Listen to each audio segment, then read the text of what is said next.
3, where you guys are actually going to help me hack. So based on what we learned at the last meeting, if you weren't here, hopefully you watched the video from the last meeting. If not, today's the day you learn.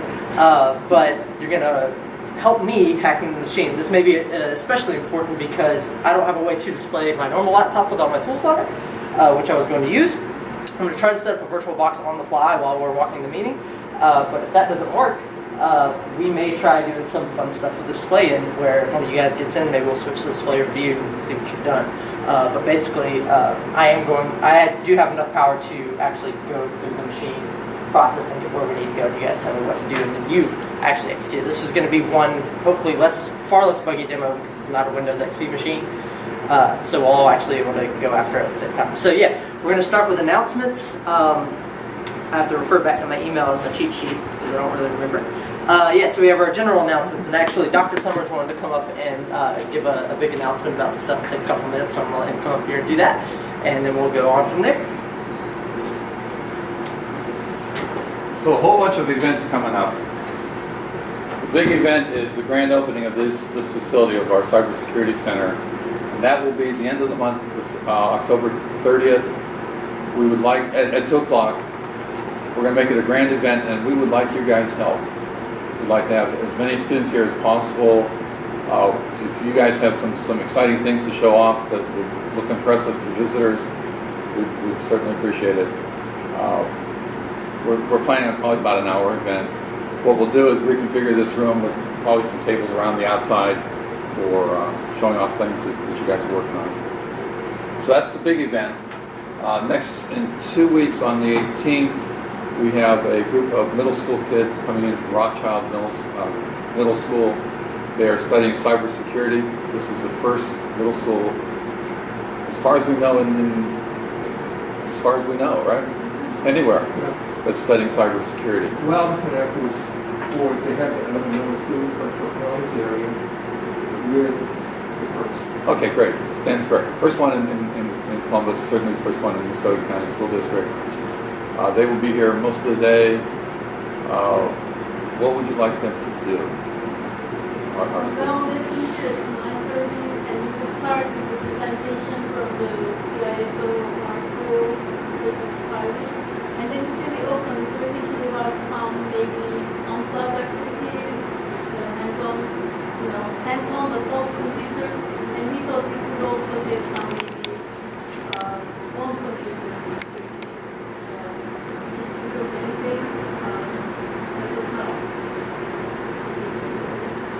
One thing we were planning was maybe having them use the 3D printer to print these cyber rings for City Soccer. It's one activity. We can get a lot more.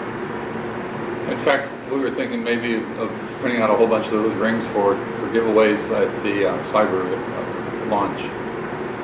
So if anybody's talented with the 3D printer, we may need your help. There's a whole bunch of professional organizations holding meetings here in the next 3 or 4 weeks. ISSA is meeting next Tuesday at 4 o'clock, 4 to 6. They're meeting in here. This will be the first meeting they've held here, and followed by a pizza party opportunity to network with professionals. And if you're around on Tuesday, you definitely want to take advantage of that. They've got a speaker lined up. Great opportunity to mingle with some of the people that graduated from our program, as well as some of the others working in the security industry and community. And then next Thursday is the TAG, Technology Association of Georgia, Columbus State University cyber event. There's speakers all morning. That will be in Turner Center. This is rather Turner Center. Morning speakers, afternoon will be a simulation. They have not told me how much it's going to cost for students, but I've heard that they've been asking us if we will subsidize some of it, and we will be happy to. So take advantage of that event. That's an all-day event. Morning speakers, afternoon is the simulation. And then ISACA from Atlanta is asked to come down and have a meeting here in Columbus, and we're going to host them on November 3rd. I've not gotten the dates on that. think it's going to be pretty much a half a day event. Dr. Paul Wong will be one of the speakers. I'm not sure who the other speakers will be. But lots of exciting things. This is your lab. I know a lot of people will say, well, we don't want to let students just run rampant down here. This is a lab for students. And so if you can think of some creative ways to make use of this lab, certainly let us know, share it with us. I've stashed a couple pieces of equipment over there. There's a router and a concentrator and a fixed firewall. We're not using them. I'd like to put them back to use. I mean, we made heavy use of them at one time. We've got some hubs and switches upstairs. We've got lots of old laptops. Think about what kinds of projects you might want to do. I mean, if you're going to launch some malware, this is an opportunity to launch within a confined space. You know, if you want to test some things. As long as we don't go on the live network, we're cool with it. This room is completely reconfigurable. So we've held a big conference here, or a 100-person conference at one point. We had it set up initially as a lab configuration. If you have an event where you want to scatter the tables around some other form, go for it. The tables are all portable. Please don't pull the cables out. Pull them out properly, disconnect them properly if you reconfigure the room. But this is your room. There is limited access, key card access. If you need access to it, you need to get permission from us, but certainly I'm going to be free on granting that as much as I can. Any questions? Just an introduction. We've got a video wall with 12 planar top-of-the-line displays. We've got a touch screen over there that can be controlled from the same environment or independent, running Android and Windows. And we've got 2 portable displays. One's there and one is back there. So make use of those. The tables with the HDMI cables coming out is connected to the system, and so you can launch whatever you're doing on your system up on the wall. Okay. Have fun. Thank you, Dr. Summers. Alright, so all these events and everything will of course send out an update with emails. There's been a lot of emails going out in general that CSU's been sending out promoting like Cybersecurity Awareness Month, and I believe like the ISSA meetings on there and stuff like that. So we will keep you guys updated with these. Like Dr. Summers says, with the grand opening, we're going to try to be involved with that. I know I have a couple of ideas for that, so if you've got anything as well, please bring it to the table. But yeah. So let's move on. Before we move on, I am going to... Oh, okay, cool. Yeah, that's fine. Thank you, Al. Alright, so yeah, we are moving on. Alright, so here's the amendment voting status. If you have paid your membership dues, you have been receiving a lot of spam emails from me, with good reason. This has been the best attendance turnout from our meetings since we've started so far, which is awesome. Thank you all for being here and taking your time out. But in the last couple of meetings, we've been trying to hold a vote, and unfortunately, according to our Constitution, we can't hold a vote over these amendments that are presented unless 2/3 of our membership is here, and they haven't been. So the Executive Council decided to allow people to vote online, because we know everybody's got busy schedules and you can't always be at the meetings, and we understand that. So we wanted to make that available and kind of get this amendment stuff out of the way because we hate politics. So I've allowed everybody to vote online, and last time I checked, we had 16 votes, which we just need 2 more before the vote's done. So if you haven't voted and you're here today, we are going to do an election here where you can sign ballots, as well as if you have not paid your dues and would like to pay to vote today, you can do that as well. We'll get to that in a few minutes, but I just wanted to let you know what the status of that is. So hopefully we'll be closing that out tonight. If not, we'll have to figure it out from there. But we're 2 votes away, so please, let's get it over with. I don't care if you vote yes or no, just vote. Alright, so here's the big news. This is running right now. Propane King of the Hill. So if you were at the last meeting, you might remember I gave you a presentation, or if you watched the video, I gave a presentation about a platform I built over the summer called Propane King of the Hill based on Net King of the Hill. We are running a live game of Propane King of the Hill right now. If you give me just a second, I will give you that IP. So if you connect to the Propane KOTH Open Network right now, and you go to the IP 192.168.1.2, you'll be presented with the Propane King of the Hill scoreboard, which there are a couple of boxes for you to hack. These, I don't know if they're accurately named as what they are. They should be. I don't know. I really quickly configured it up here, but they should all be running.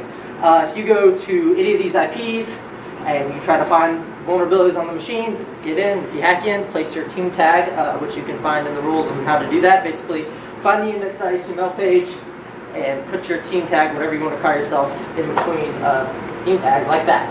And that's how you play. Then from there, try to hold down the box. So that's going on right now. If you guys want to compete head-to-head against each other, we'll look at the scoreboard towards the end of the meeting and see who's won. So yeah, that's Propane King of the Hill. That's going on now. So have fun with that if you want to.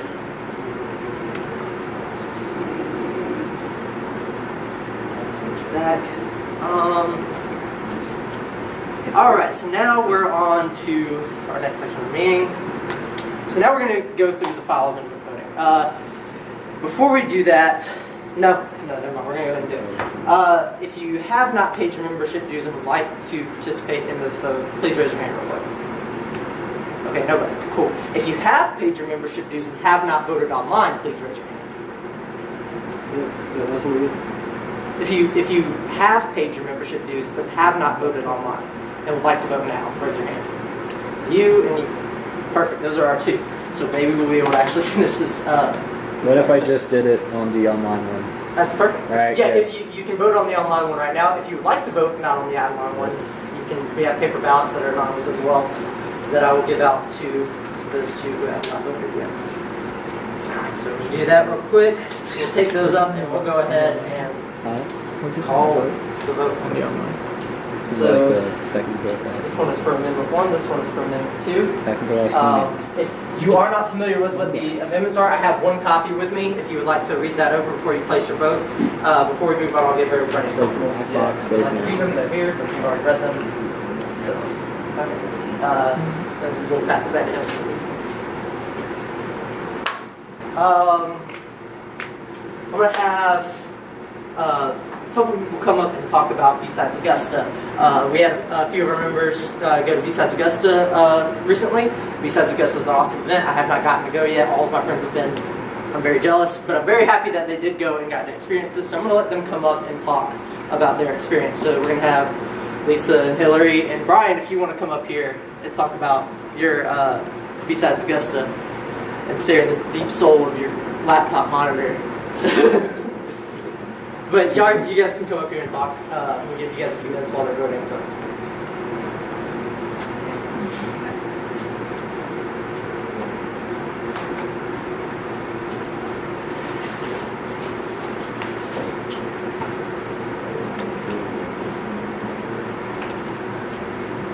the first one? So we went to B-Sides Augusta, y'all. Yeah. It was super cool. It was kind of tailored to, because Augusta is next door to Fort Gordon, where the Army Cyber Command is located. It was more of a conservative version of a conference versus DEF CON, which is an anarchist free-for-all, from what I heard. The keynote speaker was Jake Williams. I don't know if you follow him on Twitter. He's Malware Jake. He's kind of a superstar in the InfoSec community. I'm not sure. Yeah, we got a lot of cool stuff. They gave us like lock picking tools. And, I mean, I've got a bag of swag here. I'm not gonna go through it. Sorry. Yeah. You want to add anything? I learned a lot. Yeah, I don't know. I'm sorry. You guys got any interesting thoughts? Yeah, so the keynote speaker was talking about, like I said, it was kind of focused to the area being next to Cyber Command. They were talking about Reality Winner and Edward Snowden and other leader, Stacey Manning. And give the I guess the focus was what causes somebody to turn into a leaker and how you can prevent it. I thought it was great. Yeah. All right. I didn't really prepare for this, so I'd like to end it here. Is that okay? Any questions? Do you want to know anything about that? Did the cybersecurity people contact you, or did they put on any displays or seminars? It was all day of seminars, and then out in the hallway, it was all people hiring. That was pretty cool. So, and then afterwards, there was an after party, pretty exclusive. And they did have a long information in cybersecurity. Even though they gave us armbands to wear that said if we were looking or if we're hiring people, I was so caught up in all the talks that were going on, I didn't actually talk to any people about any job offers, but it was there. I mean, it was clearly set up for people to talk and get hired and network. So, yes. Are there sessions going on during the conference, or is it just everybody goes to the same thing all the time? It was, all of it was going on all at once. They even had like a cyber village on the 3rd floor. We didn't even make it to everything. We were trying to protect against attacks, and they had like a 1/8 scale model city. Yeah, we missed out on a lot just going to talks, so, yeah.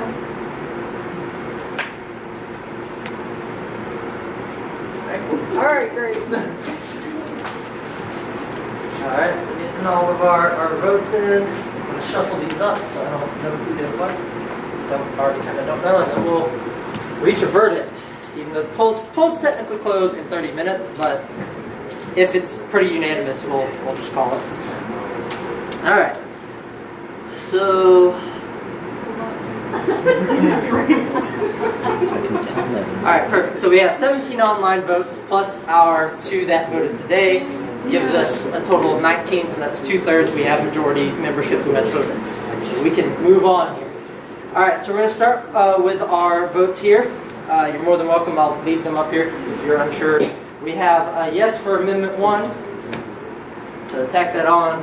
I guess we'll go ahead and drop these down so that makes sense, actually. You know, I'm not real smart. Oh my gosh.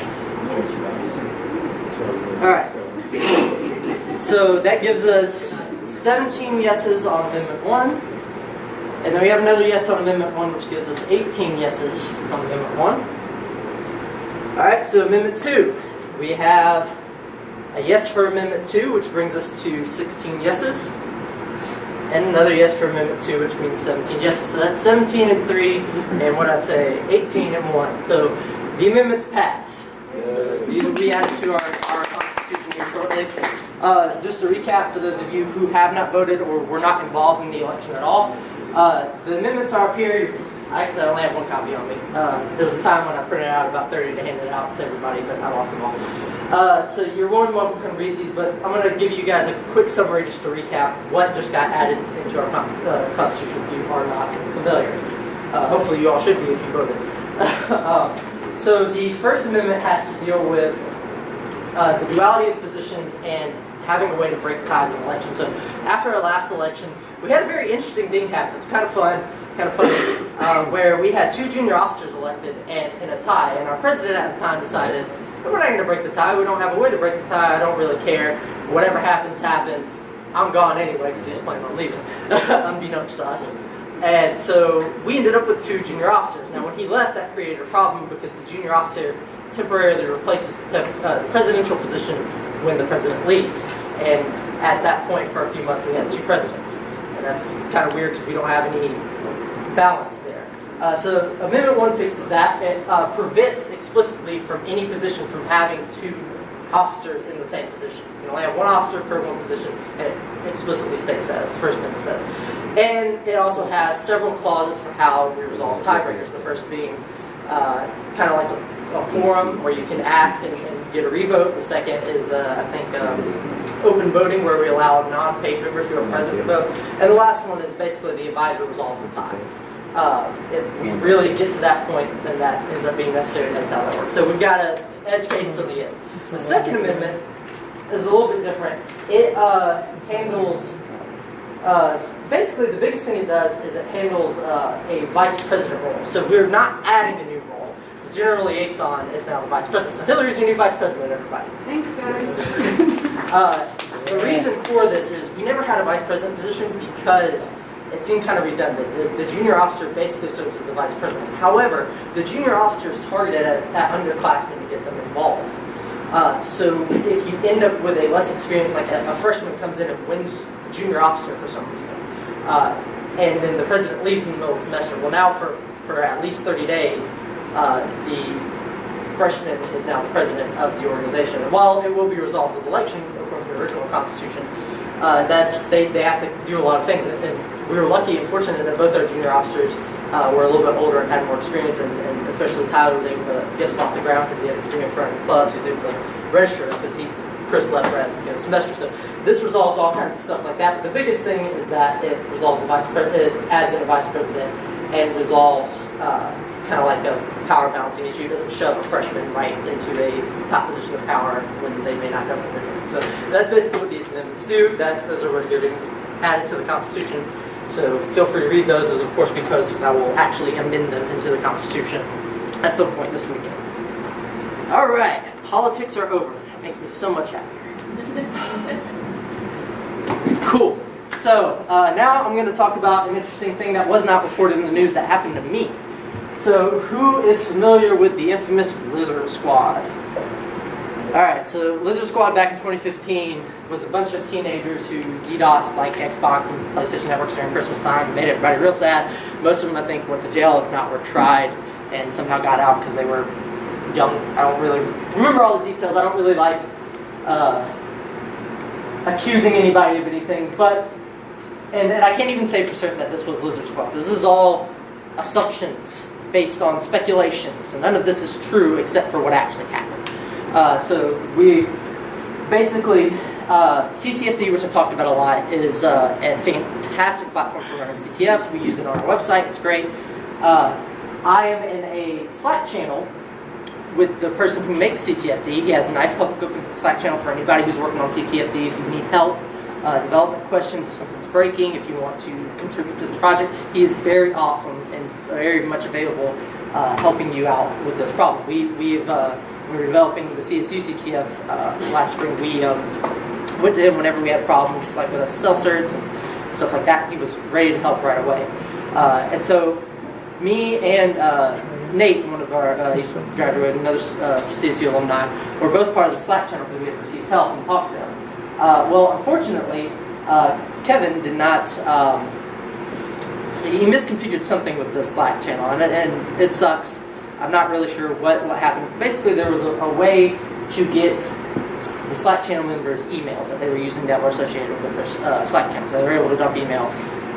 And a rogue user who hijacked a New York State University or New York University, NYU university email, logged into the Slack channel with that edu email and dumped everybody else's Slack channel emails, which, you know, it's annoying, but what really caused an issue here, dumping the emails, okay, you got my email, you can email me, that's annoying. He launched a massive spam campaign where the next morning, I was on vacation, I was up in the mountains, and I woke up, looked at my phone, I had 16,000 emails overnight and counting.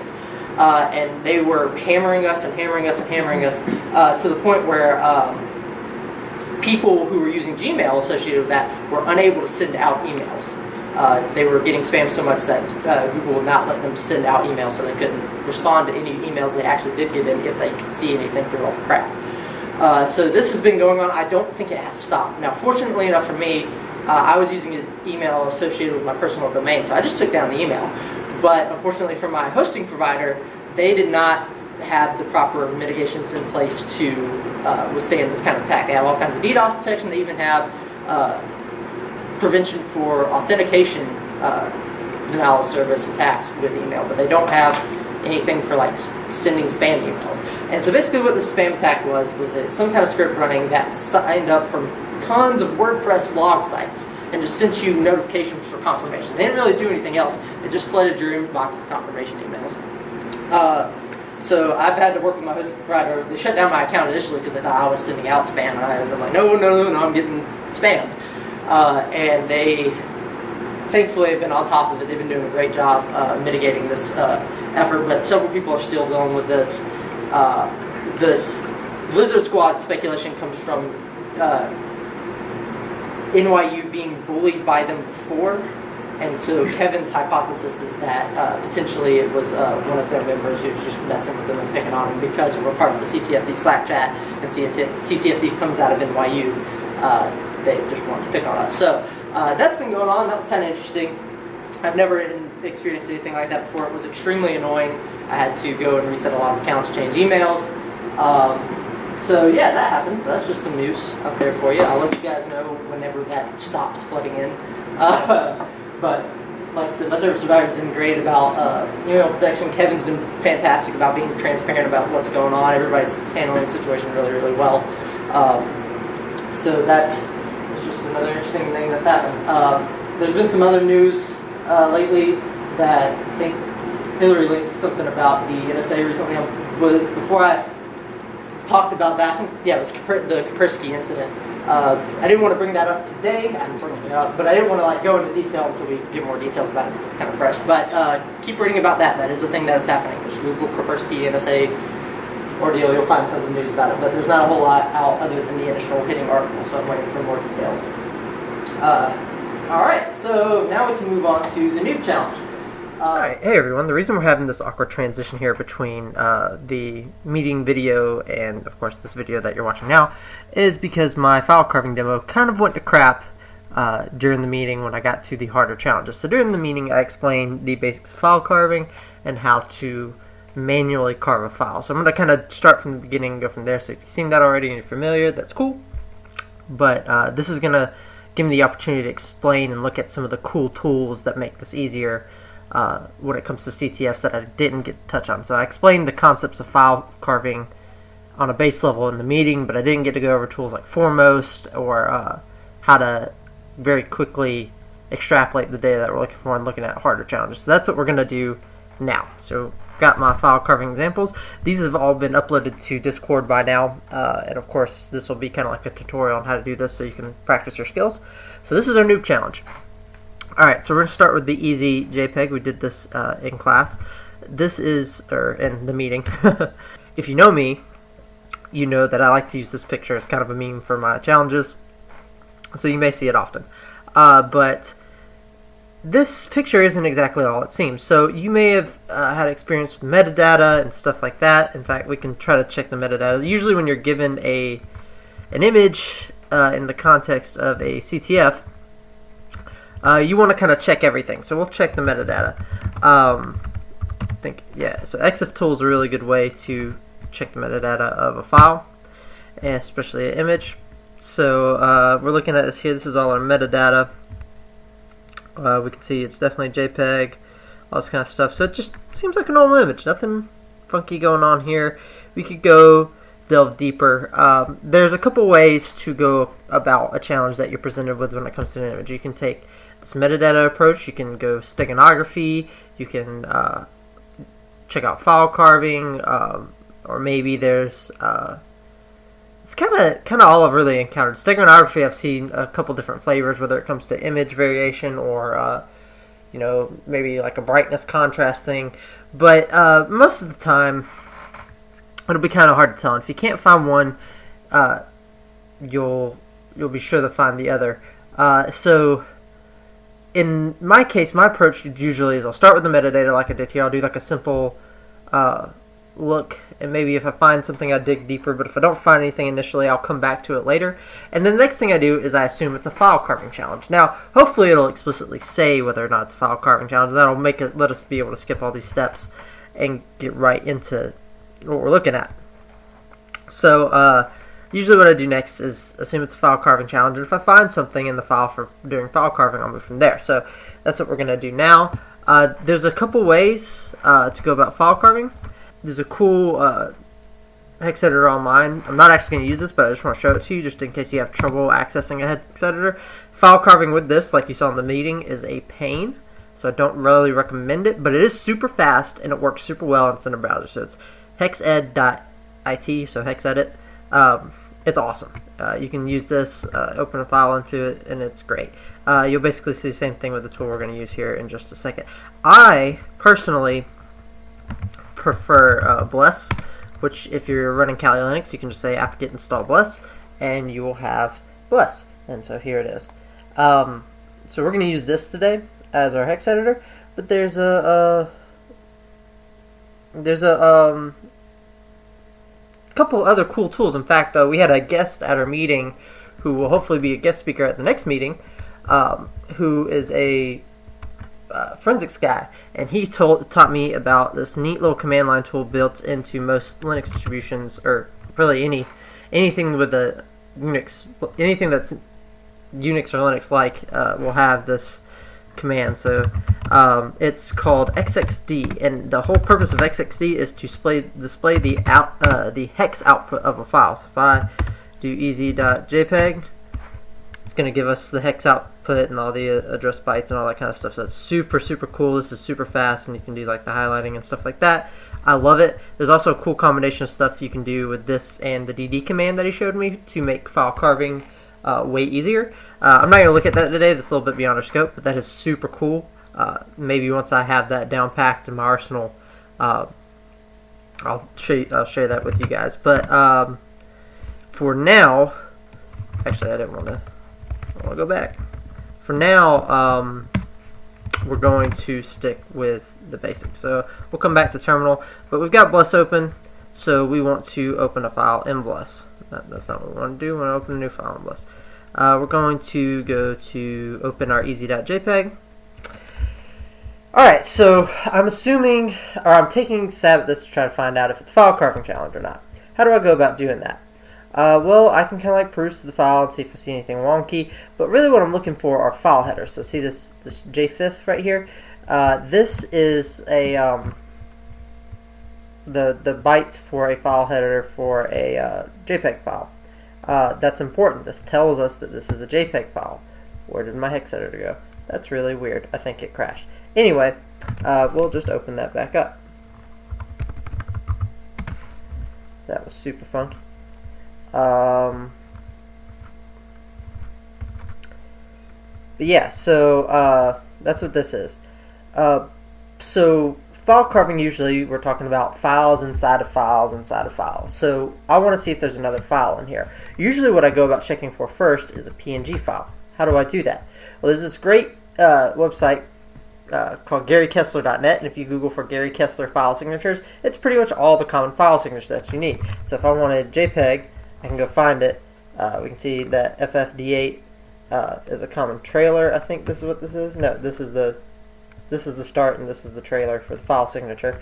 If I want to say, like, I want to know about a say MP3 file, bam, got it. A WAV file, got it. So I usually start with a PNG because sometimes it's just a simple thing like they've got a JPEG or a GIF or anything like that, and they hide a PNG inside of it, or vice versa. So in this case, I'm handed a JPEG, so I'm going to look for a PNG file. So I'm going to copy this file signature and go find my Bless editor, and I'm going to search for this line of bytes. And there it is. Okay, so I found a PNG file header, which probably means that this is a PNG file. Oops.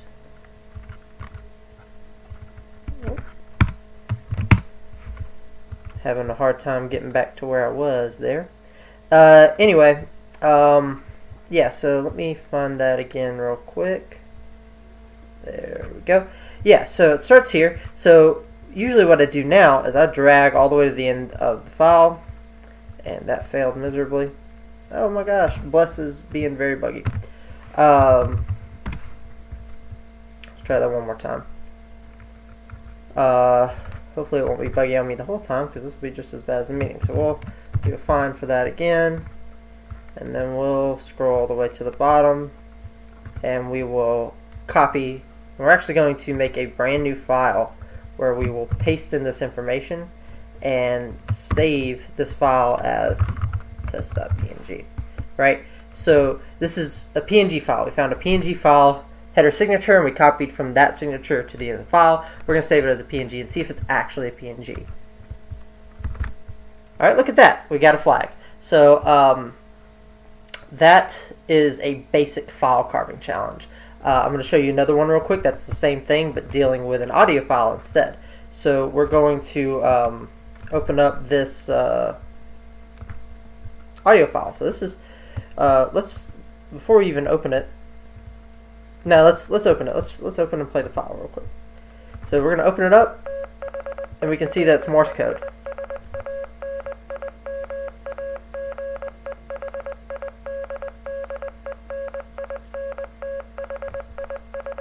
Right, so if you know Morse code and were able to listen to that over my little bits and pieces of talking, you may have heard a hint in there.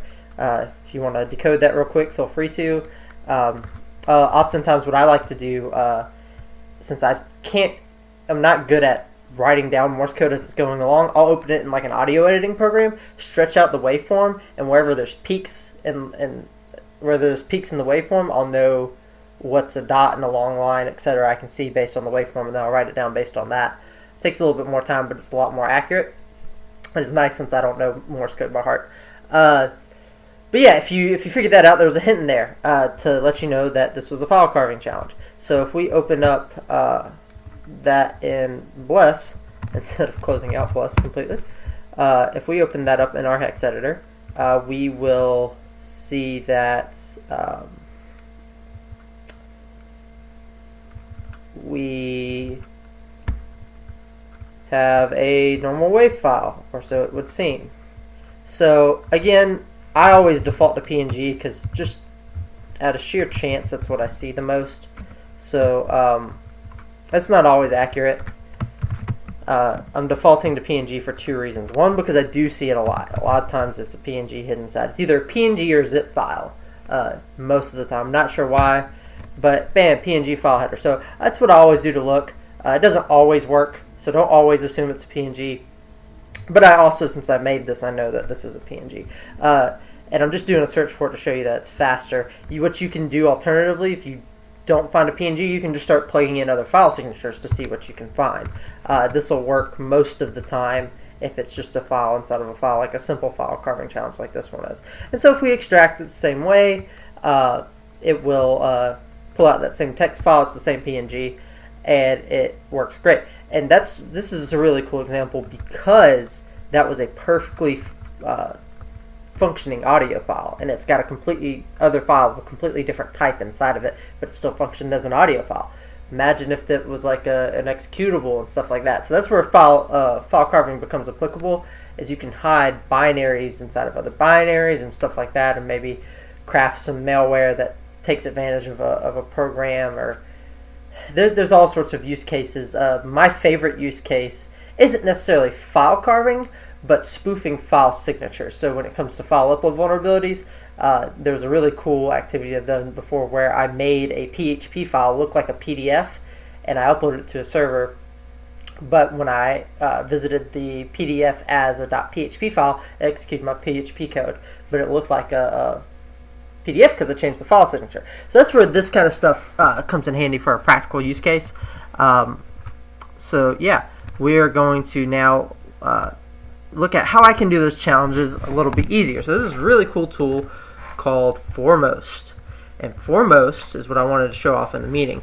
Foremost, I didn't know about. It was at my first CTF, and my friend Bob told me, hey man, this is probably a file carving challenge. Let me show you how to do this one. So you can work, because we had there were like 3 of them, and so he showed me how to do one so I could work on one while he worked on the other, something like that. I can't remember the exact context, but he taught me how to do that, and we solved that challenge together because it was easy, and then went off and branched off, and I was able to manually carve out files that I found from there, and in CTF somewhere those skills continue to apply. But what he didn't tell me is there's a tool for file carving that would make my life easier. So I was always manually carving out files using some kind of hex editor. It was Bless or the online one. It takes so much longer. Even with Bless, that took less time than in the meeting, of course, but I started going and manually carved out. Foremost is a tool built into Kali You can also, I think, install it. If it's in your repos for any Linux distro, you can probably install this tool. But it's specifically for file carving. So if I run foremost on that easy.jpg, what it'll do is create an out directory wherever I'm working at.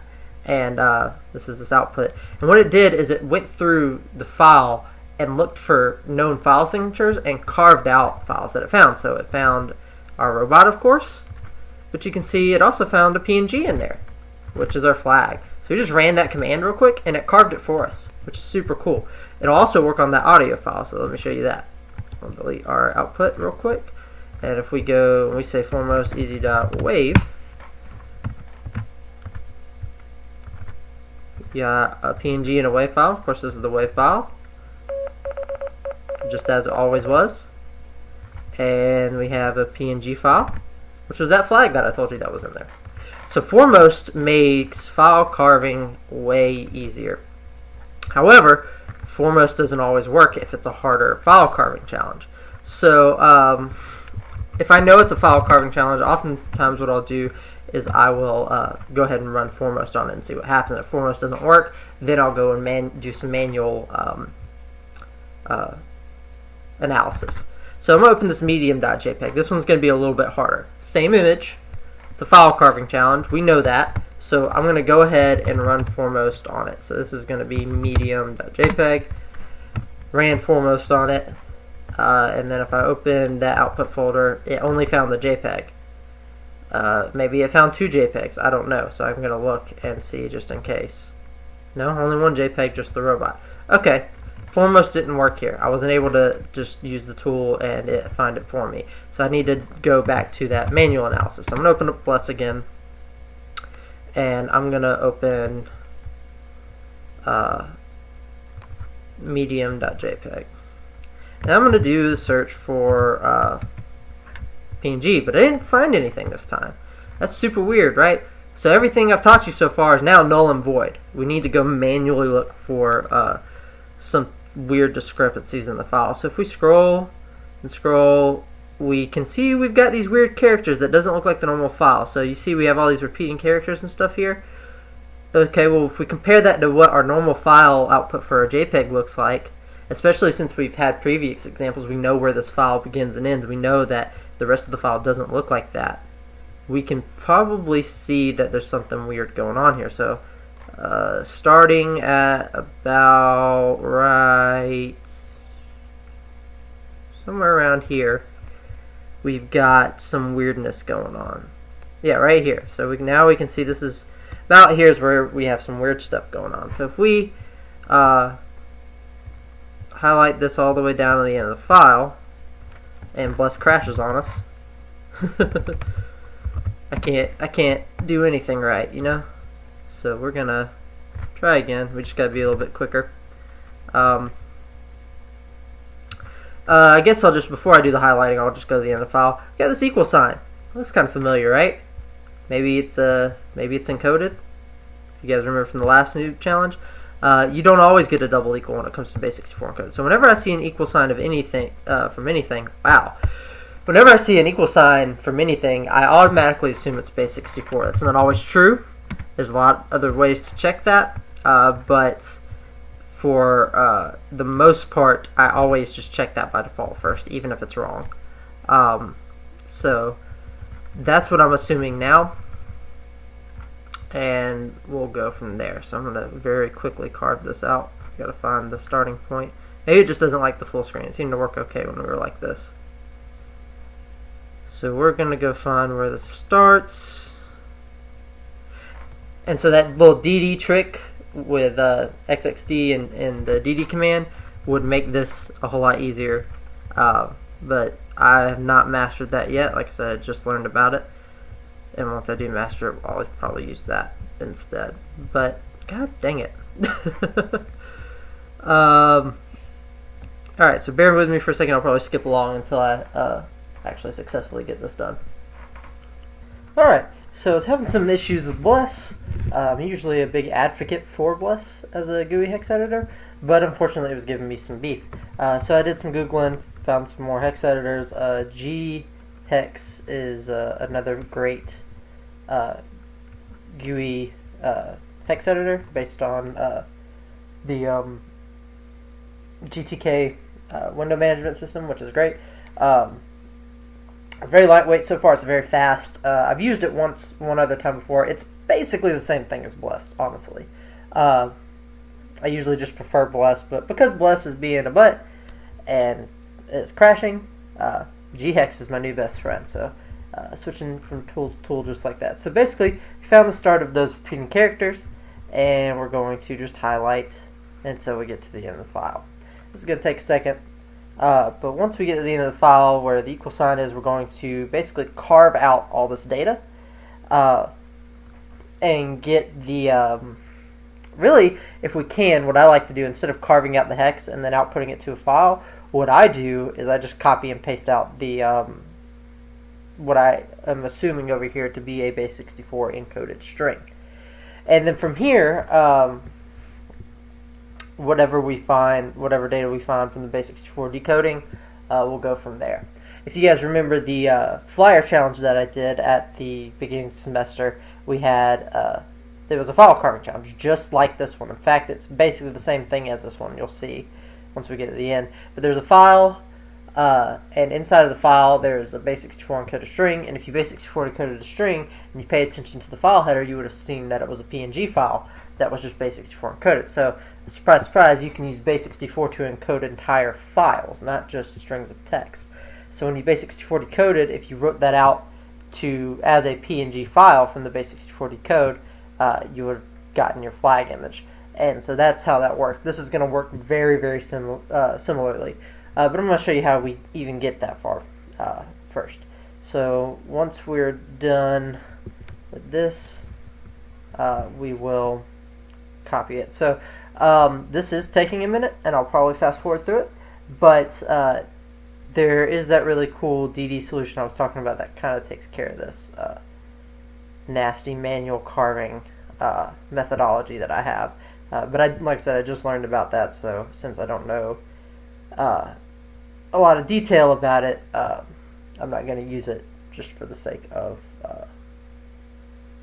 knowing what I'm doing here. Alright, so once you have done that successfully, you will have a big long string that is kind of like this, that you can cut and paste out. This is a big base64 encoded string, we're assuming.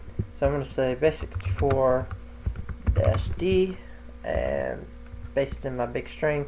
That's going to cause a problem. Don't do what I just did. That was a mistake. Instead, what I'm going to do actually is save this as a file and say, go to desktop, we'll say,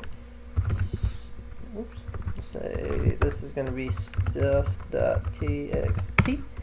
right? And so we're going to take our stuff.txt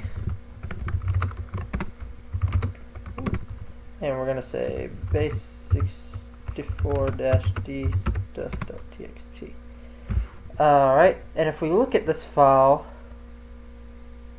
go back to the start of our command, and we look at this, we can see we have some weird file header information. We can see RFF wave, so this might be a wave file, right? So if we do a base64-d for decode stuff.txt, and then we write out audio.wave, right? We'll generate this audio.wave file. And if we play it,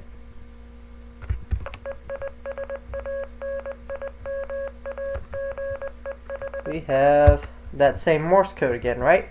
And if we open up our handy dandy GHex here and then open up our audio.wave that we just made, and then we search for maybe PNG, because we can actually search for strings here. Oops, I'm kind of goofing up a little bit here. No string was not found. Do a capital PNG, see if we find that anywhere. There we go. There's that PNG. Again, if we look closer at the file header, if we remember, I don't have it up anymore, but we do a Gary Kessler file signature. Quick Google for that. We'll get this, and if we look for PNG again, a 954E47. If we just take a quick look, that kind of matches exactly, and then we can carve out from here. But from here, this is going to be the exact same challenge as easy.wave. So basically what I did is I took easy.wave, this file right here, and I base64 encoded it with the image inside it, and I shoved that into the original robot image, and that gave us our medium level challenge. So that's how we had to do that.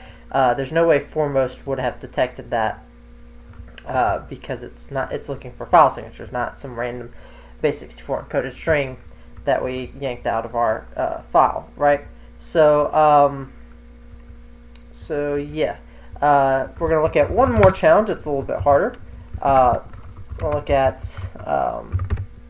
the hard.jpg, and if we run Foremost on it, we'll see real quick that it's just the robot image again.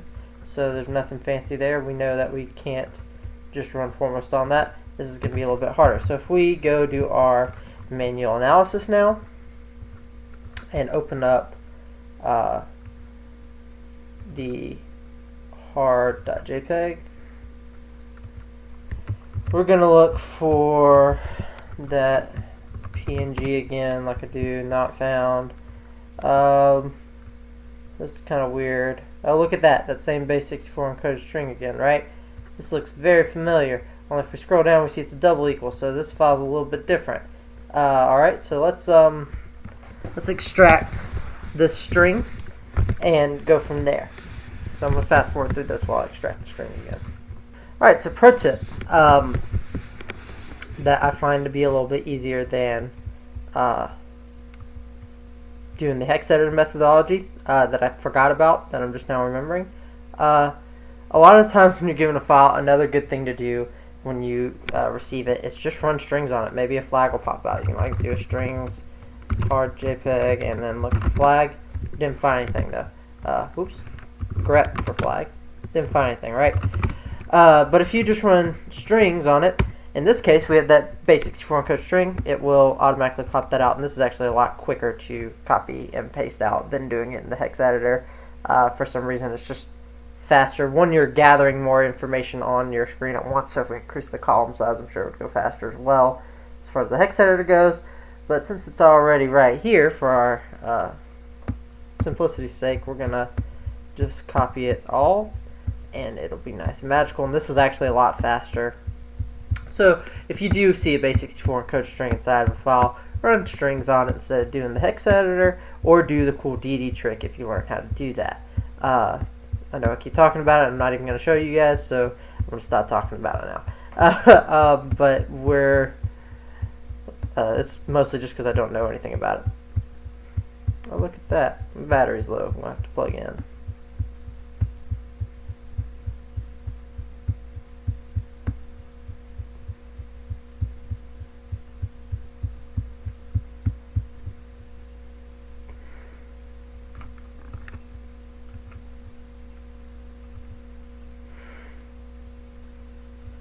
Alright, cool. So we have that string.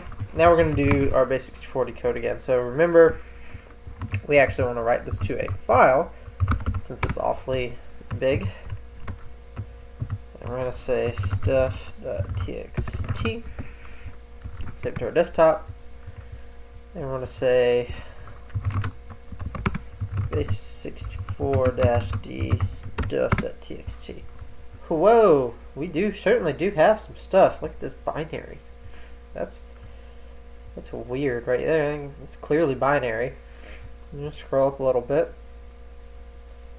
Okay, it says it's a WAV file. Some weird binary at the end, right? So we're gonna write this out to another audio.wave.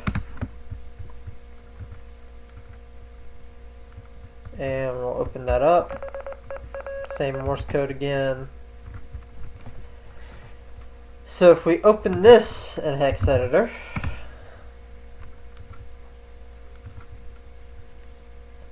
and go to our desktop, we scroll down some. Here's that binary. what the heck is this, right? Extract the binary, maybe.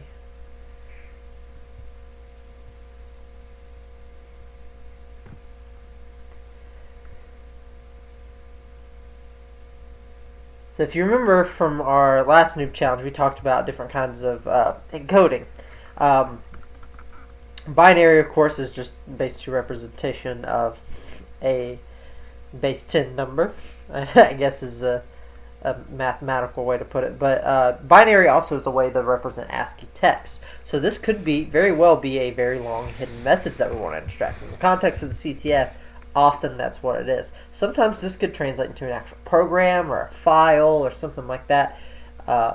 So it's very, very much worth having a look at, because our original WAV file, we know for a fact, does not have this at the end of it, because if you remember back to the original challenge, where our waveform file stopped was where that PNG file header began, and there was certainly no binary inside of it. So this is definitely fishy as far as that goes.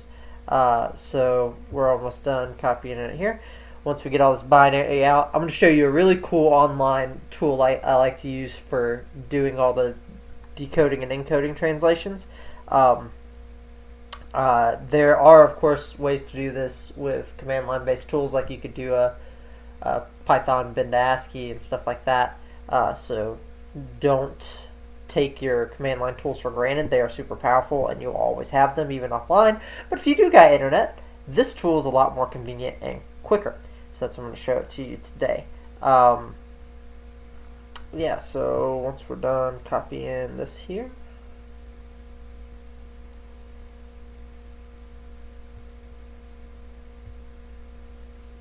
get it all the way to the end of the file. I can't wait till I learn how to do that DD trick pretty solidly. Alright, so we've got all this stuff here now. We're gonna copy it, and we're gonna open this gedit text editor. It is all a binary, right? Alright, so if we go to ASCII to hex, if we just kind of Google that, I believe it's actually like ASCIIhex.com is the actual name of the site even. Not sure why this is being so slow. Alright, so I had some technical difficulty there, fast forward to that. But ASCIIhex.com is great. Basically, I can type in, hey you guys, and it will give me the binary representation, the hex decimal representation, base 64, base 10 decimal, URL encoded, ROT13, HTML entities. So yeah, it's awesome. And so it works in every way. So I'm going to paste my binary and convert it, right? Don't get any text, but we do get this hex, right? So this is, like I said, this is a very hard challenge. You're not really going to know what to do, but if you come take a peek down here, you see this URL encoded? PNG. Gives us a little hint here, right? Well, if we take this hex that we found, and we go to RGHex, and we open, actually want a new file. That's what I want. I guess if we place or not. Alright, we're going to go back to Bless for this one. Hopefully it stays open long enough for us to do what we're trying to do. We're going to paste in our stuff. We're going to save as test.png on our desktop, right? Then replace. And this is our new test.png. Oh no, we did something wrong, right? Okay, so let's try that again. Take our hex, open Hex Editor. I'm going to say export or save as stuff.png. So I'll save it as, and hopefully it'll work.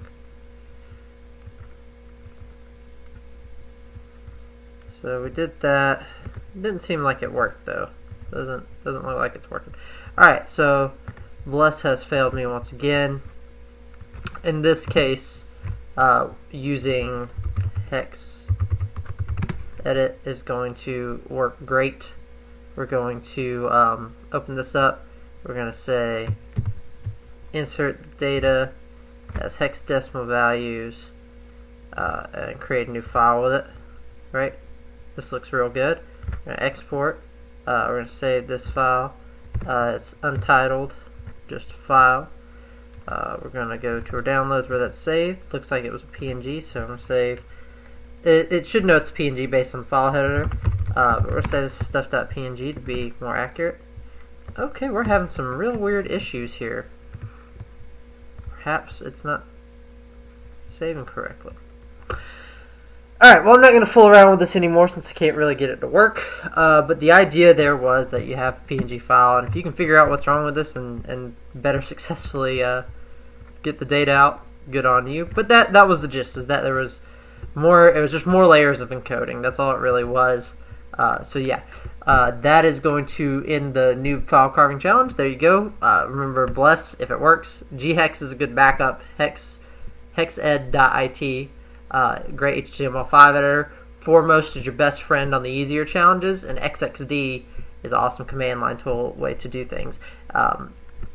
Ask me about the DD Wombo or XXD Wombo combo for the forensics analysis, and hopefully I'll have some more information then. But otherwise, it is what it is. So thanks for watching. I'm gonna flash this back over to the main meeting video where you can watch me fumble around with the hands-on section. Thanks. All right, cool. So we'll move on to the hands-on activity today. I'm going to start that up and go ahead and let this reset itself because it's gone to crap with its resolution. Yeah. While I'm doing that, I'm also going to check the scoreboard. Nobody's playing the King of the Hill game because nobody scored. I can see you. You can't even get virtual boss to open. If you are playing the King of the Hill, nobody scored. I'm working on it. I've exhausted my knowledge in a few areas, but I am still trying. If we have time at the end, I'll show you guys how to get into at least one or two of the machines that we're doing today. Maybe a chance next time. But for now, I'm going to I'm start attempting to cheese it just a little. There's a little bit of cheese going on. Alright, so for you guys, I'm going to need your help, especially since I'm getting that way. I might potentially be having my own trouble here. I'm going to hopefully get this to work with the bare minimum. I should be able to get in with the bare minimum to Metasploitable3 because it's Metasploitable3. So, Do you count SSH? once this is started up, Just Google search Cali root force SSH. You might switch over. Like to that. Oh. I'm sorry. Maybe do all that way. That's What's the IPs of the boxes on? they'll be on the scoreboard. It's at 1.2. 1.2. Yeah, they'll be on the scoreboard. Speaking of the scoreboard and the King of the Hill, for this activity, if you want to help, I'm going to need your help, so please somebody participate if it's just one person. Connect to the Propane King of the Hill network because that's where we'll be doing our various activities. I'm going to assume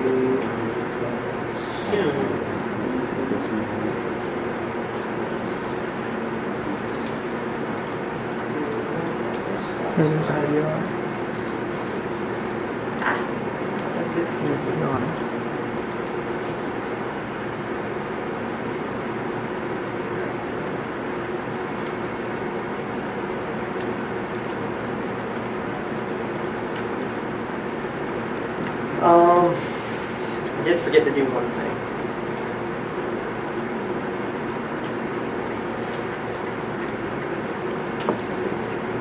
So if you go to our website at blackboxsociety.org, you can kind of cheat during the hands-on activity if you really want to.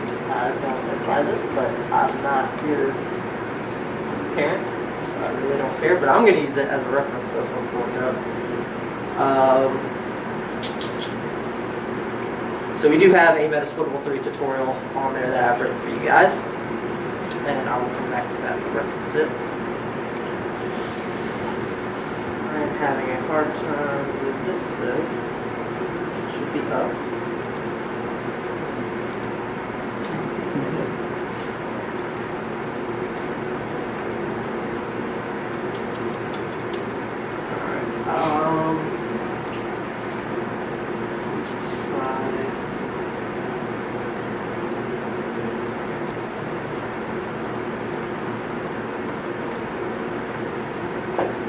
Alright, so I am going to screen record this just to hopefully, if we do get this up and running correctly and this does work here with the setup I have, we'll have it. If not, I may just have to go home and re-record it like I have for all the other videos because nothing I do wants to work. I promise I'd test this before I come here. Okay. Alright, so I'm going to do one more thing.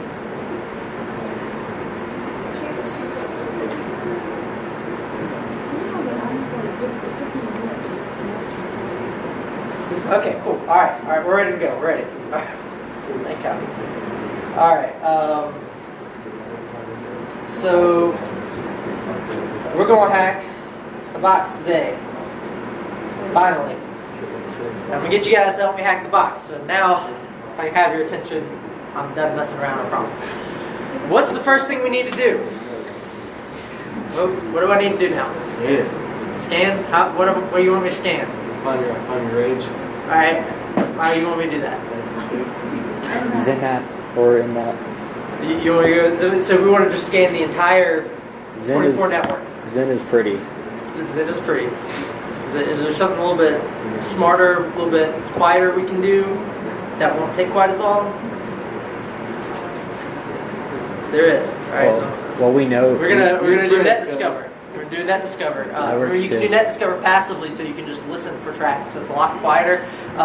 Also, even if you're not doing it passively, it's just quicker to see what computers are actually active and talking on the network. It may not get everything, but for our use case, it'll be plenty to get us. And I'm also going to see you guys. So do a net discover and see what returns back.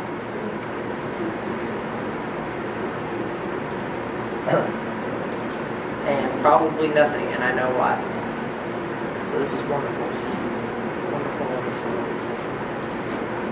wonderful. This was actually the problem with the virtual machine too. Yeah. That would have been a pain if I had tried to do a reverse shell if it even got anywhere. Flop on top.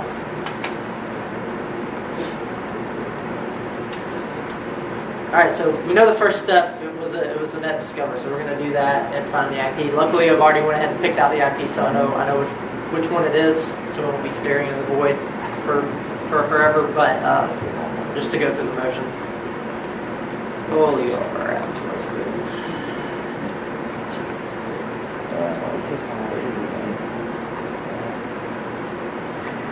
Any day. All right, let's try that again. Should work now. Just because I'm paranoid. Alright. Whoa. Can't spell.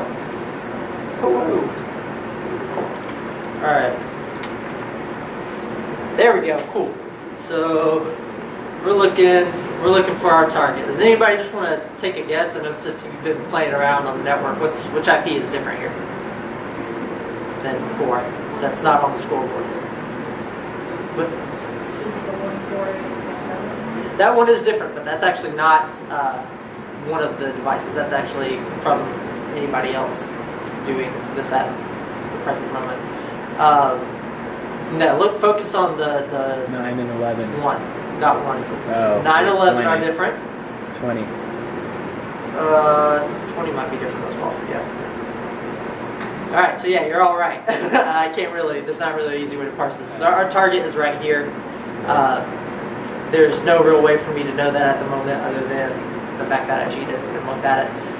Because now normally if we had a more isolated network and we weren't having a competition running on the same machine that's hosting our demo environment, it'd be a little bit easier to pick out. Also normally, all you're really trying to do here is scope out targets, potential targets to scan later. So you can scan things one at a time and manage your targets easier. So really, what we're looking at here is all these .1 ranges here. So we know this is the router. Clearly see it's Netgear router. It's like an Apple computer somewhere. It's probably me. Or actually it's probably one of you guys. It wouldn't make sense for me. Got some unknown vendors and all that kind of stuff. So really any of these addresses are potential targets for us to try to go after. I'm not going to go after you guys. Don't go after me. I don't know who I am, so if you go after me, oh well. I don't think there's anything you can do to me other than make me sad.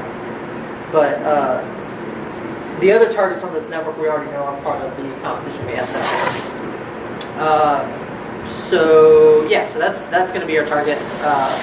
We're going to do a scan. So I'm going to pull up ZenMap since we've already said that.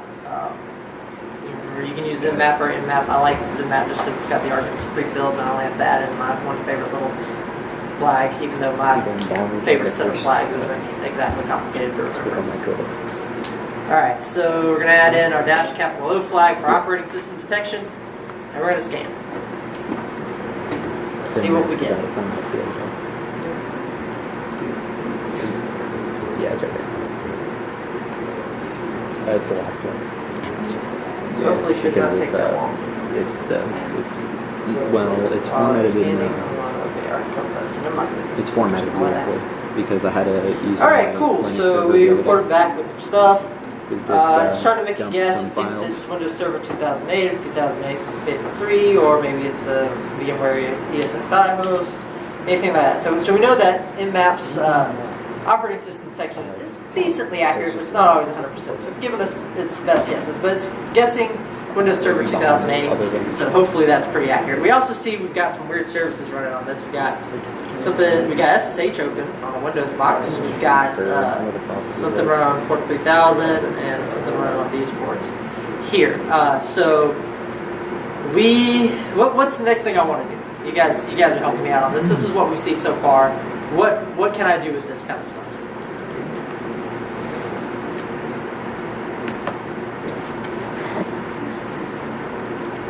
So you could do service testing on the specific ports. -S uppercase B, and that'll check against the fingerprint database as well. I'd specify the port just to kind of cut down on time. Yeah, dump your -O,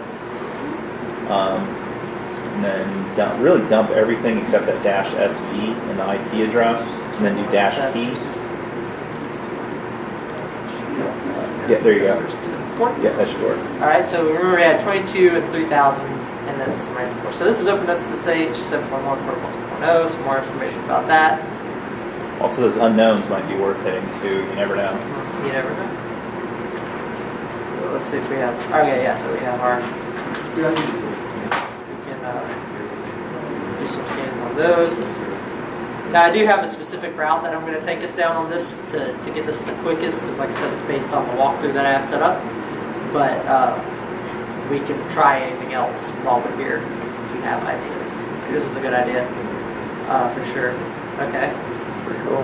That's pretty cool. Some kind of Yeah, let's own it. service there. All right, so let's Logical next step. try to. I like to go visit it in my browser to see if there's any kind of feedback on the page. Sometimes you may get maybe it's a JSON service or maybe it's a website. You never know. I like web stuff because I'm a web Did geek. we download So it already? I try to open the web if I can. Okay, cool. Yeah, looks like it's some kind of rail service that's running that we can potentially do something with. I'm going to consult my almighty walkthrough guide real quick. Keep us on track. Alright, yeah. So our next step that we're going to do, we could try to own the service. I'm sure it can be owned because it's Metasploitable3. That's the whole point. It definitely can be. I'm not going to do that though for now. We're going to do, this is going to take a hot minute, but I'm going to remove a few things to keep it simple. So what we're going to do now is this is not quiet and this takes a hot minute, but it's scanning through every single TCP port in this range 1 through 65,535. So if there's a service on any port that we didn't see originally, we will see it. So normally when you do a quick scan flag with InMap, it's just looking for the most common open ports, like 80, 443, 445, 3000. It's just looking for common ports. But sometimes they may have a firewall rules configured to run on a much higher port number that InMap's not really looking for, and you can manually look for that. So if you're looking for something that you know runs on a specific port, you could do like the SV-B and probe that specific port and see if anything's running. You can, if you know what the service is and how to perform another way, you can do that. But basically, a little trick that I'm going to tell you guys about. I don't know if they fixed this in the latest release of Metasploitable 3, but this is strictly with Metasploitable 3, so that's why I'm telling you about it. When I built and set up this virtual machine, because you have to like do some weird installing scripts with Metasploitable 3, it's very different. You would go and find guides, and the guides would have these services running on multiple ports. And whenever you tried to follow these walkthroughs and learn how to go about doing this, it would never work for you. And that's because for some reason on the version that I got, everything's on like some random port that they've reconfigured and switched about that you can't find normally. And this was the only way I was able to find it. And this takes just a minute. It won't take that long, but it's going to take just a second here. Hopefully they did fix that in the latest version because it's kind of annoying to have to do this. But you know, try harder, get over it. So something that we've done in practice that sometimes speeds this up is we'll knock out like the ping and the DNS resolution. I think it's like dash. I don't do this all the time, but I think it's like dash P0, and then we'll also just do a SYN scan. And so instead of doing the full TCP handshake, we'll just stealth scan, and if something replies, then you'll still get the report. And that it's still not fast. It's a lot of ports, but the SYN scan, it's dash at lowercase s and then uppercase s, and it'll only do that one flag, and then wait for SYNAP. And if you get SYNAP, open port. So I would ask what to do next, but we don't know yet. The next step will be to try to own something, but we gotta figure out what we want to own first. I could cheat a little here because I know exactly where to go, but I think I might do that for the second time. Are you looking for a specific port? Yes, it is on a very specific port. So there is a service running on port 8022. Use a cheat code called foreknowledge. Alright, so if we visit 8022, we get this central desktop Central 9 manage engine, which is like a remote desktop software of some sort. I believe normally there's a hint here. Scroll down, something like that. I may have taken the hint away from me.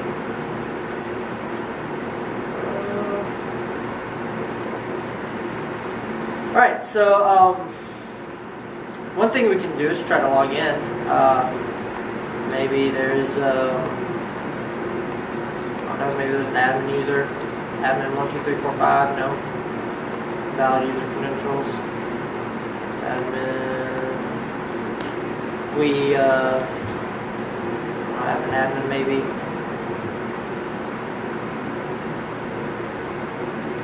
Okay. Alright, cool. So admin gets us in. That's super cool. Really easy there. We can probably do some damage from here. That works at Equifax. Just a plug. Way to go. So yeah, this is neat. We have control of whatever this is here. Manage desktop engine 9. Now everything in Metasploitable 3 is Metasploitable. That's the point. You can use Metasploit to exploit these vulnerabilities. Now, I'm not real heavy on using Metasploit, especially with training for the OSCP. This is just me personally. Training for my OSCP next year, I'm trying to wean off of that. But that doesn't make it any less of an awesome, powerful tool to use to own stuff real easy. So we're going to take advantage of that.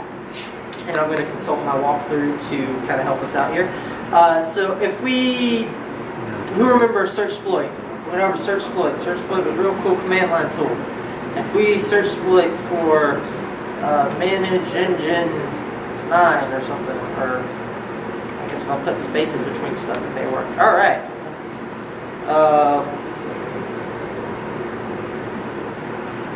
Alright, so what was that? What was this? Manage engine desktop Central 9. Engine engine. There it is. Desktop central. All right, cool. So we get some stuff here, and let's see. We got like a file upload. Looks like there's multiple web app vulnerabilities, stuff like that. If I go look here, there's actually a Metasploit module, which I think is what this one is right here, to do an arbitrary file upload over this service. And so that's what we're going to do if my Metasploit works. So I'm going to start up Metasploit console. Right. Yay! Okay. So we're going to try to get on using this managed desktop engine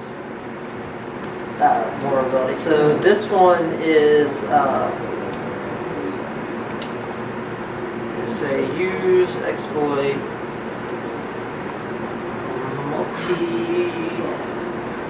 good old Windows HTTP. It's very possible that because I have not upgraded Metasploit that I don't have this package. So let's see if we can do it manually. Alright, so this is where I'm going to get you guys help. We're going to try out this cool HDMI thing. Who has their up-to-date version of Kali and wants to be a guinea pig and is near an HDMI cable? And if not near an HDMI cable, would move up to where there is one. Alright, I can do it. Alright, Hold on.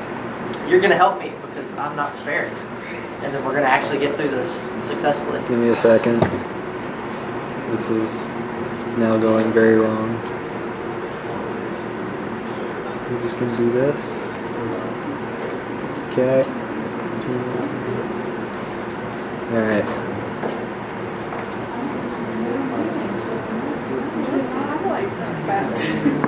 Alright, Where's this HDMI you cable? can come up here and you can sit with me if you want to, whatever's easier. Yeah, sure. Just plug Did you get in? I'm gonna let you do it because I know blue team stuff. This fancy red team stuff is out here. Alright. Power. I don't unplug that SSD. That's basically it. Okay, good to know. Alright, so let's get this show on the road.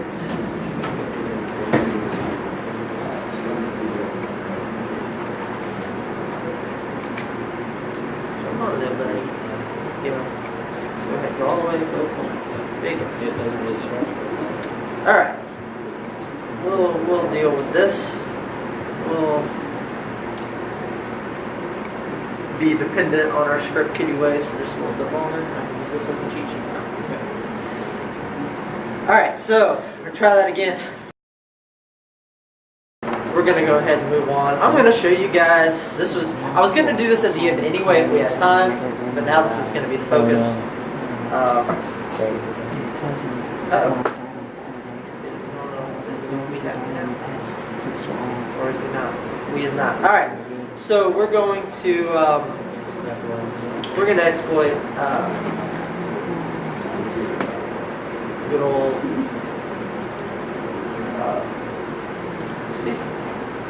okay. Oh my god. Oh my god. Doing this. Never mind. Happening. We're back on. We're back on. I'm glad I tried, just in case. Okay. All right. Let's keep going. All right. So. Dreams do come true. All right. So, 80/20 is normally our port. I think that's correct still. That could have been changed by me at some point. Alright, so our target, remember, we're going after this Manage Engine 9 page. I think it was 80/22. Might have been 80/20. This is, if it's 80/22, then I'm right, and this is the perfect demonstration of how they screwed up the ports, or didn't screw up the ports, but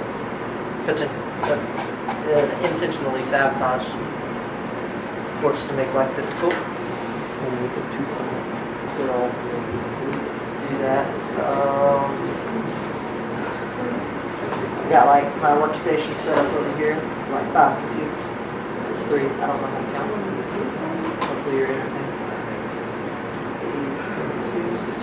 mean, you have an iPad. All right, cool. 8022.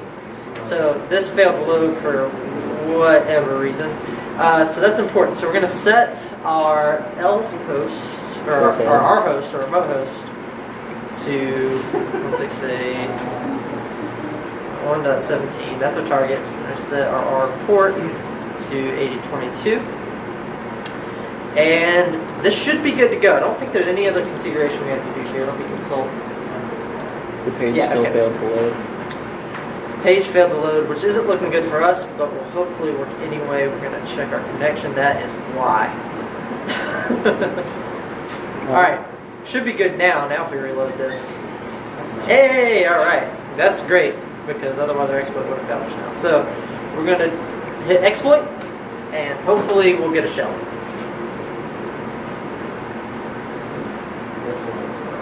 That was a bad idea. Alright, so this exploit is trying to basically perform a file upload vulnerability on this manage engine service, and we have interpreter session. Woo! We're on the box. Alright, but who are we? Sorry, this is interpreter. Get UID. Alright, so we're a local user. That's great, we're on, but we can't do a whole lot. Well, I say we can't do a whole lot. We don't have administrative privileges. We want to completely own the machine. We've got a local user right now. We need to figure out what to do from here. There are a couple ways to go about privilege escalation. There are actually, because we have an interpreter shell right now, interpreter's got a lot of cool Metasploit utilities that'll let you do like a get system that may work, that'll try different known Windows exploits to get us on, since we know this is a Windows machine. But we're going to do this the manual way. So, it's interesting, we added a JSP shell. This JSP is basically Java for web.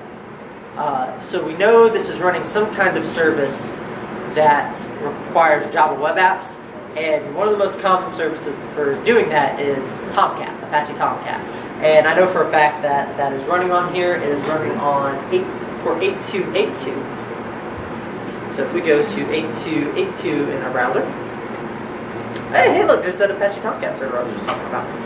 All right, and so if we were to do a little bit of Googling, we would know that that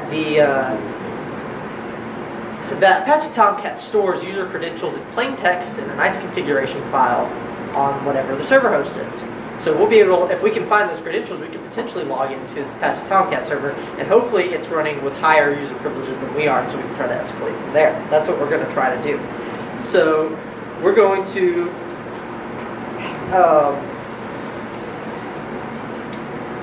give myself a little bit more room on the screen here. We're going to, not enough room where I can't see anymore.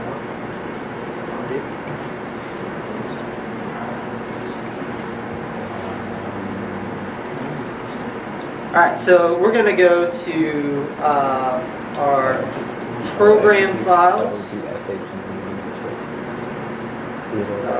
Whoa, if I can spell. Quotes are your friend. Alright. We're allowed to go in there. Oh my crap, we have a lot of stuff in here. But we're going to focus on the Apache Software Foundation. We have a specific target we're going after now. We're going to go from there. And based on our Google search, we found that on our imaginary Google search that I'm making up on the fly now, we found that the configuration folder is located in the directory we're going. So I don't just magically know this. I found this information online. I looked up, okay, well, when you're running an Apache Tomcat server, where is it commonly stored? Well, if you can find where the Apache Software Foundation folder is, it's usually a folder called Tomcat in a specific file in that version. So we're going to go to Tomcat. That's kind of where we're going now. CD into Apache Tomcat. Tab complete.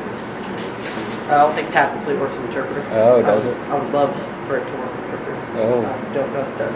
And we know that it's going to be in the configuration folder. And so we have a lot of information here, but the file that we care about that we learned online that stores the credentials is the Tomcat users XML. So we're going to do a users, XML, and see what we got here. Oh, look at that. Got a role. He's in charge. He's manager over the Tomcat GUI, and the username is Sploit and the password is Sploit. So let's give that a try. So we want to go to the manager, type Sploit. Access denied. Access denied. That's because I didn't go into the right. I went to the host manager, not the manager GUI. That's important. There we go. Now here's where it gets kind of fun. You see, we have all these files and folders and stuff like that here. We can deploy our own WAR files, which is also a Java web app file. So we can write Java web code, upload it here via this file upload. This is not a vulnerability. We just have access to the web manager GUI. We can deploy web files now. And so if we go generate a reverse shell that is a WAR file and upload it here, we then should be able to theoretically launch this, connect back to a reverse shell handler, and get in that way, and hopefully that has higher privileges than what we have now. So I don't know how to program the Java. I can't make the Java web program. I don't know. I don't. I know how to program Java real well. I will never in my life, ever, you can't pay me enough to write a Java web app. We'll never do it. Do not like Java as a language. I'm a web developer as is. If they told me tomorrow that we're changing all of our stuff to Java, I might go find another job. I do not like Java as a web language. Lucky for me, I don't have to go write this web shell from scratch. We talked about MSF Venom at the last meeting. We're going to generate a payload with MSF Venom.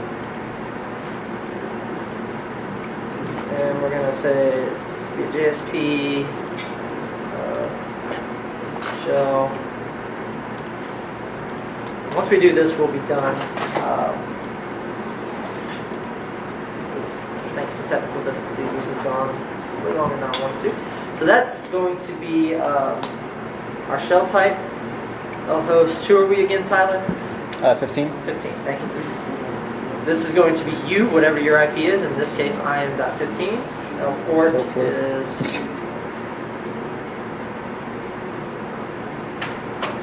7. Format as a WAR file, and we're going to put this out on the desktop as Yeah. It's been a long day. Starting clever little name. Get it going here. And I'm gonna abuse this and give up my shell right there because I trust that I know what I'm doing and this is gonna work. I'll never see myself say that again because it's probably now. Alright, so now we can browse and select the WAR file we want. Start a WAR here and hit deploy. Now nothing's going to happen until we actually click to run this file. But before we do that, here it is right here. Before we do that, though, I want to start a reverse shell handler to receive this connection. So I'm going to say use exploit multi-handler, set lport as myself, and set lport 1337, set lhost as this. And then we want to set our payload to be that Java JSP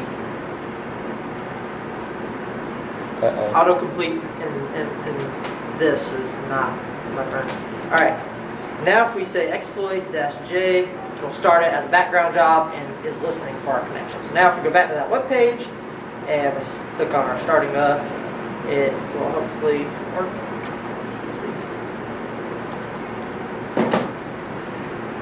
So it's not going to look like it's doing anything, but once it loads,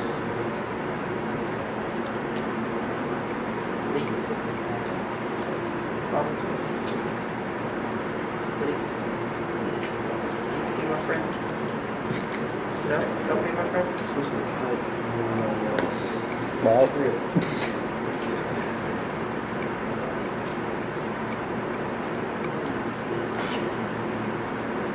are you doing? Hard time of day. Are you doing something crazy stuff? I thought you were in insecurity. I thought you were in insecurity. Huh? Alright, manager out. Yeah, but you're trying to do some crazy Try stuff. this one more again. So we can get on out of here. There we go. Man, shell session 1 Okay. Alright, we're in.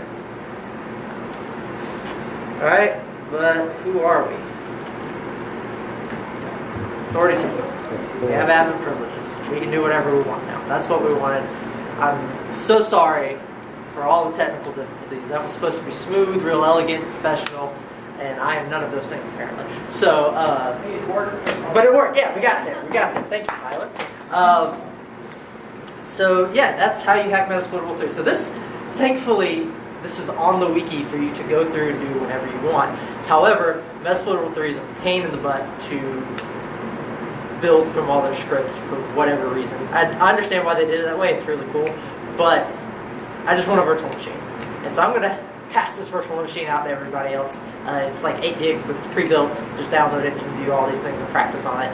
Obviously, this is just one, technically 2 of the ways to get into Metasploitable3. Like I said, there's that really cool Instapone Eternal Blue vulnerability. You can practice with that and all that kind of stuff. In the future, I'm going to have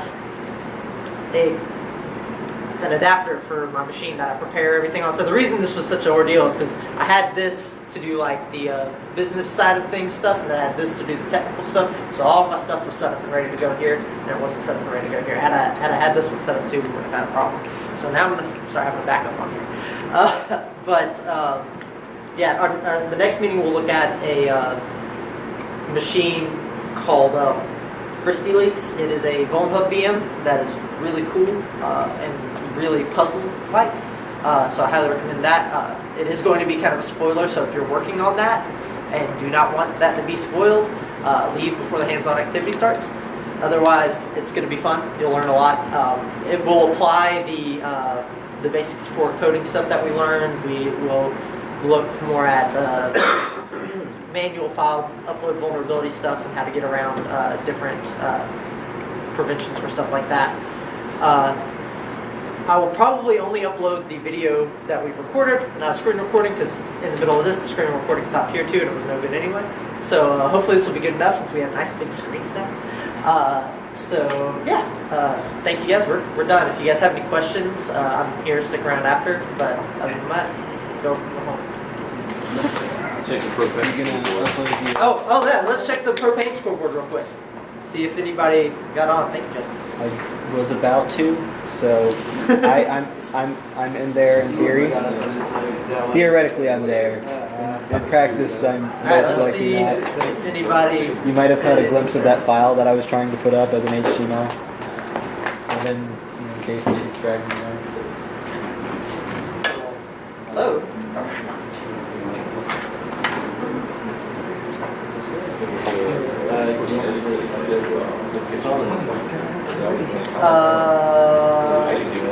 Oh, okay. Reduce resolution? Yeah.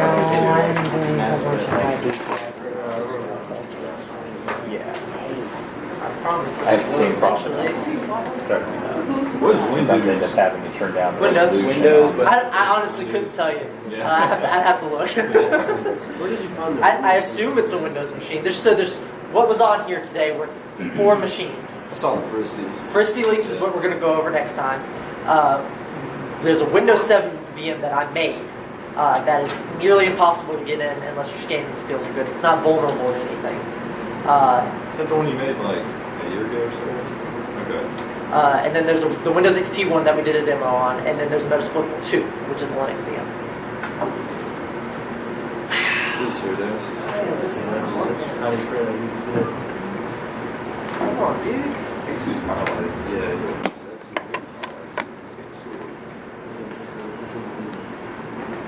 I will show the scoreboard.